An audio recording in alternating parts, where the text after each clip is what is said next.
मित्रांनो, असा साप अडकल्यावर बाईट होण्याचे चान्सेस खूप असतात.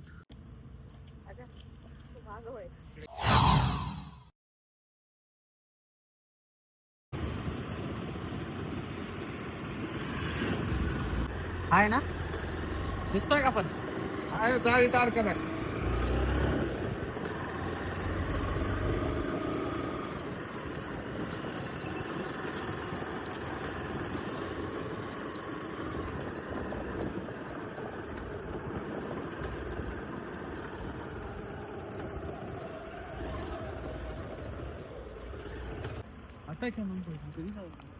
आता महिना होता.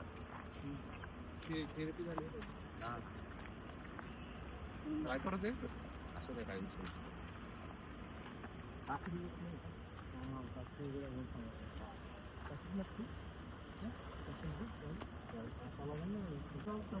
देशपांडे ये रे बाबा, इकडे ये तू. देशपांडे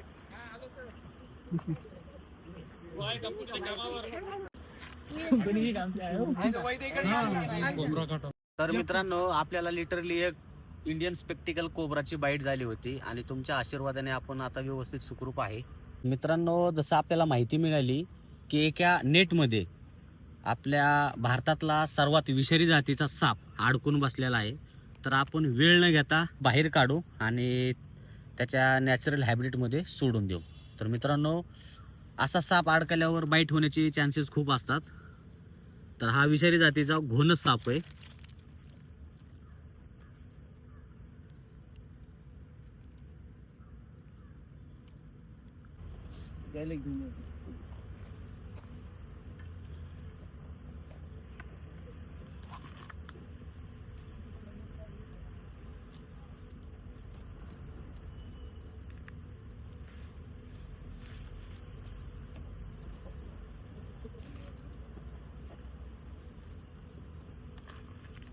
पूर्ण जाम झाला इथे.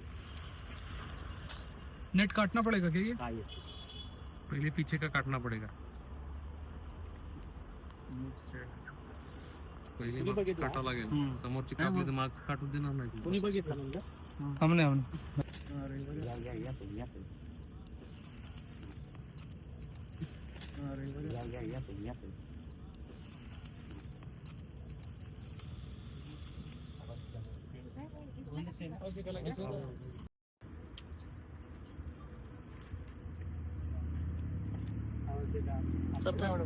आवाज दे रहा है देखो, आवाज दे रहा है. वार्निंग सिग्नल देना.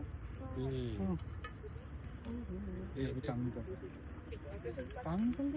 जीप निकालते ना, वो सेंस कर रहा है. कितना खतरा है. निकला ना, देख लो, निकल रहा है ना वो.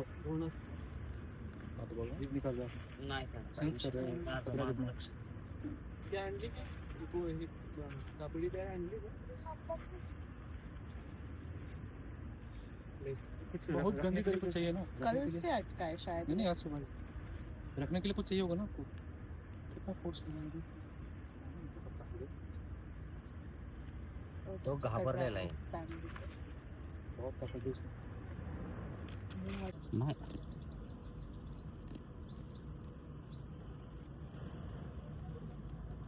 आधीच आपण पेशंट आहे. पहिले बाजूचा एरिया काढतोय.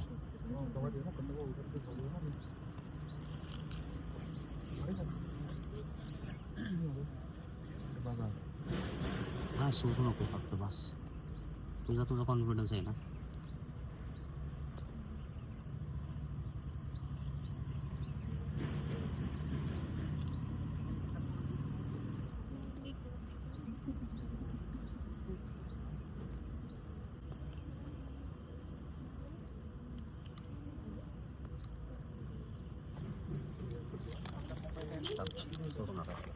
एक मिनिट. सोडू का? सोडा. ठीक आहे. कमाल समर्थ. नाही नाही, नाही प्रॉब्लेम काय विषय.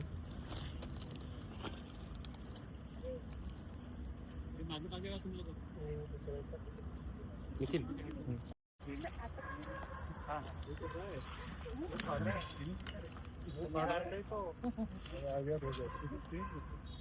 ना आता.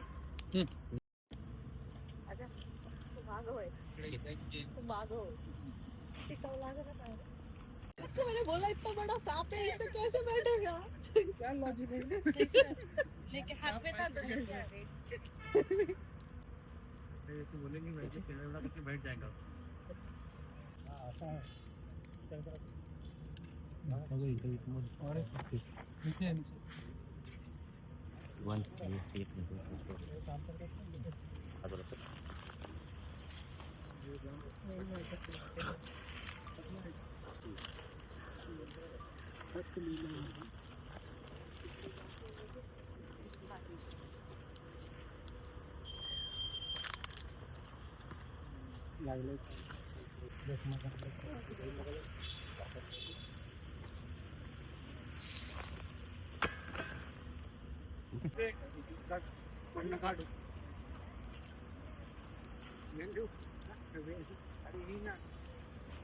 मराठीमध्ये घोणस, इंग्लिशमध्ये रसल स्वायपर, म्हणजे वेगवेगळ्या स्टेटमध्ये ह्या सापाबद्दल वेगवेगळं माहिती म्हणजे नाव आहे. आणि ह्याची जेव्हा बाईट होते तेव्हा रक्ताची गाठी तयार होतात, बॉडीमध्ये ब्लड सर्क्युलेशन होत नाही, त्याच्यामुळे माणसाची डेथ होते. म्हणजे कुठला साप चावला तरीही माणूस 100% रिकवर होतं. पण माणसाला माहिती नसते. एज्युकेटेड लोक बी कुठं जातात सरळ की बाबा अंधश्रद्धेला बळी पडतात, त्याच्यामध्ये टाइम वेस्ट करतात आणि त्याच्यामध्ये माणसाची डेथ होते. जर ह्याची बाईट झाली तर सरळ आपण म्हणतो की बाबा गव्हर्नमेंट हॉस्पिटलला, पण गव्हर्नमेंट हॉस्पिटलला बी म्हणजे नियर बाय कुठल्याही हॉस्पिटलला तुम्ही जाऊ शकता, त्याच्यावर तुम्ही ट्रीटमेंट घेऊ शकता. आणि ह्या सापाची बाईट झाल्यावर रसल स्वायपर सापाची बाईट झाल्यावर हाताला आवळपट्टी चुकून बांधायची नाही. कारण जर तुम्ही इनकेस आवळपट्टी जर बांधली तर काय होतं बाबा, तिथं हात डायरेक्ट काळा निळा पडतो, मसल ब्लास्ट होतात. आणि इनकेस जर माणूस पेशंट वाचला तर तो अवयव कट करावा लागतो. विषारी आहे, काळजी घ्या. आणि तुमच्या इथं कसं की साप येणं ही कॉमन आहे, कारण साप स्वतःहून कधीच चावत नाही. मलाही बाईट झाली तरी मी स्वतः सांगतो की साप स्वतःहून कधीच चावत नाही. जर तुम्ही त्याला त्रास दिला किंवा चुकीच्या पद्धतीनं पकडायचा प्रयत्न केला तर तो ऍक्सिडेंट होऊ शकतो. आता खूप वेळेस काय होतं, समजा साप चावलाय, नागाची रिएक्शन वेगळी आहे, घोणीची वेगळी आहे, मण्याची वेगळी आहे. तर ह्यांना ॲक्च्युअलमध्ये बाईट झालेला आता रिसेंटली 1 महिन्यापूर्वी बाईट झालेला आहे. नाग मिनिमम 1 ते 1.5 तास तरी घेतो वाचण्यासाठी, म्हणजे हॉस्पिटलला जाण्यासाठी. तर ह्यांची सर्वात फास्ट रिएक्शन होते, 8 मिनिटात हे अनकॉन्शियस झाले होते आणि नो गॅरंटी सांगितली 8च मिनिटांमध्ये. तर डिपेंड अपॉन सिच्युएशन. तुम्ही विषय काय Government hospital ला- बाईट झाल्यावर कसं की कोणी जण म्हणते की बाबा मी 5 मिनिटात मरेल, किंवा बाईट झाल्यानंतर माणसापाशी किती टाइम असतो, बरोबर का? सगळ्यात मनामध्ये एक क्वेश्चन तयार होतो. पण असं नाही की सापाच्या वेनमवर डिपेंड आहे, इनकेस बॉडीमध्ये किती वेनम इंजेक्ट झालं. दुसरी गोष्ट म्हणजे की हा रसल स्वायपर जवळपास 30 ते 35 ml एका बाईटमध्ये वेनम इंजेक्ट करू शकतो. आणि म्हणजे वाचण्याची पॉसिबिलिटी फार कमी आहे, पण प्रॉपर इलाज केला तर वाचतो. आणि मेन काय की गँगरिंग म्हणजे की बाबा बाईट झाल्यानंतर जास्त प्रमाणामध्ये वेनम बॉडीमध्ये इंजेक्ट होतं, त्याच्यामुळे तुमचे मसल सगळ्या ब्लास्ट होतात. जे टिश्यू आहेत ते काहीच राहत नाही, सगळे काळे निळे आणि गँगरिंग व्हायला चालू होते. म्हणजे बेकार आहे, स्वतःहून कधीच चावत नाही. सडत जातो मास्क आपलं जे आहे ते mask समजा सडत चावला तर तुरंत आपण गव्हर्नमेंट हॉस्पिटलला व्हॅनम अवेलेबल असतंच. Snake Antivenom. तिथं जायचं का? सगळ्या गव्हर्नमेंट Starting ला- आम्ही हा, फक्त government गव्हर्नमेंट मध्ये हॉस्पिटलला available लगेच आणि अवेलेबल होतं, पण प्रायव्हेटला बी असतं. प्रायव्हेटला पण private असतं, पण ला डिपेंड पण सिच्युएशन तुमची रिएक्शन काय प्रायव्हेटला काय. कसं आहे की बाबा त्याचे पोस्ट असतो जरा, आणि गव्हर्नमेंटमध्ये गेलं तर पण ते free तुरंत- इलाज होतो. आमच्या प्रथमोपचार काय करावं लागेल आपलं फर्स्ट एड समजा चावला तुरंत हॉस्पिटलने आला कमीत कमी 10 ते 15 मिनिट लागेल किंवा Main मंद बरोबर आहे. Traffic येणार. कसं आहे, सापात 2 टॉक्सिक असतात. ओके एक न्यूरोटॉक्सिक, ते साप असतात तण काढणारे किंवा ब्लॅक कलरचा, त्याच्या अंगावर कोबरा. डबल लाईनी, कोबरा आणि मन्यार.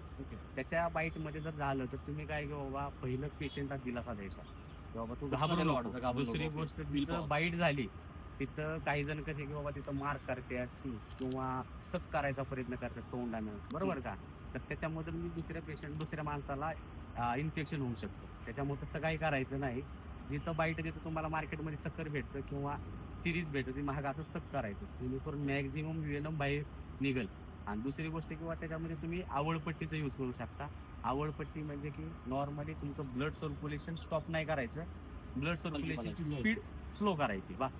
आणि जेवढं होईल शक्य होईल तेवढं नियर बाय हॉस्पिटलला जायचं. आणि दुसरं जर हिमोटॉक्सिकमध्ये तुम्हाला फक्त जखम क्लीन करायची आणि सरळ फ्लॅट पडायचे, धावपळ करायची नाही ना, पळत जायचं नाही. आणि सरळ गव्हर्नमेंट हॉस्पिटल किंवा प्रायव्हेट हॉस्पिटलला जायचं. बॉडीची जास्त मुवमेंट झाली की तेवढं ब्लड Blood मध्ये circulation speed मध्ये सर्क्युलेशन होतं. जास्त होणार आणि पूर्ण आणि बॉडी ह्याचं मध्ये काय करतं की पसरणार. बाबा ही फक्त रक्त गोठवतं आणि गँग्रिंग जास्त प्रमाणामध्ये रसल स्वायपूरमध्ये. आणि नागामध्ये काय होतं की हृदय तुमचं बंद पडतं, बॉडीवरचं कंट्रोल बिघडून जातं, नर्वस सिस्टमवर अटॅक करतं, माणूस डायरेक्ट कोम्यात जातो. इलाज नाही झाला तर 100% डेथ. म्हणजे दोन्ही सापात इलाज नाही झाला तर 100% डेथ.